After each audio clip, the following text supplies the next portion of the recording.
వచ్చేసాను రా పుల్లడా.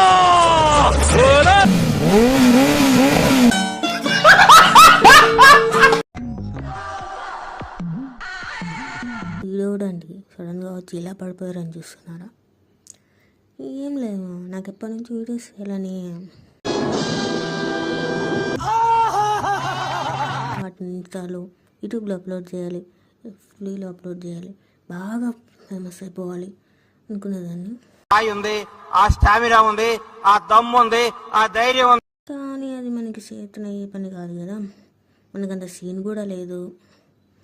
ఏదో టైంపాస్కి నాకు బోరు కొట్టి అలా ఎడిట్ చేస్తున్నాను. అలాగే నాలో ఉన్న క్రియేటివిటీని యూజ్ చేద్దామని నాలో ఉన్న క్రియేటివిటీ మొత్తం బయటికి తీస్తా, నా తడాక చూపిస్తా. ఆడియన్స్ మీద రివెంజ్ అన్నమాట. ఇవే తగ్గించుకుంటే మంచిది. మీ పైన ఒక ప్రయోగాన్ని వదిలేస్తున్నాను.